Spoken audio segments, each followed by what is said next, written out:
Le traité d'Amiens, la paix impossible. L'Angleterre repart en guerre. La France et l'Angleterre vont se livrer une bataille intermittente pendant 126 ans. Tout commence en 1689, lorsque l'Angleterre s'allie avec d'autres pays européens pour tenter de mettre un frein à la puissance et à l'ambition de Louis XIV.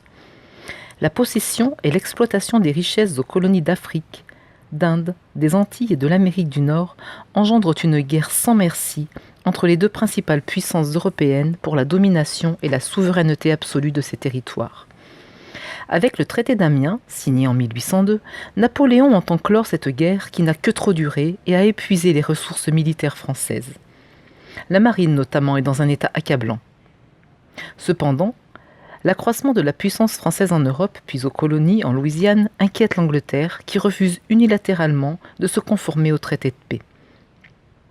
Bonaparte exige le respect du traité et menace l'Angleterre. La belliqueuse Albion relance les hostilités en arraisonnant, avant toute déclaration de la guerre, les navires marchands français.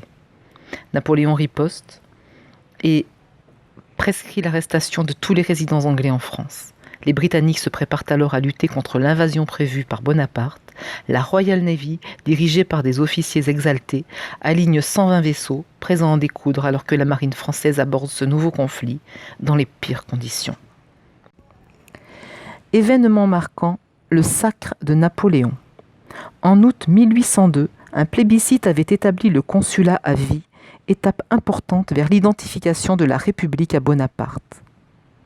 Début 1803, il avait été vainement tenté d'obtenir de Louis XVIII une renonciation à ses droits sur la couronne de France. Devant son refus, on évoqua le mythe de l'Empire carolingien, moins choquant que la monarchie pour les partisans de la République. En avril 1804, le Conseil d'État suggéra la création de l'Empire, adoptée par le Sénat le 18 mai 1804, la nouvelle constitution confiant le gouvernement de la République à Napoléon Bonaparte.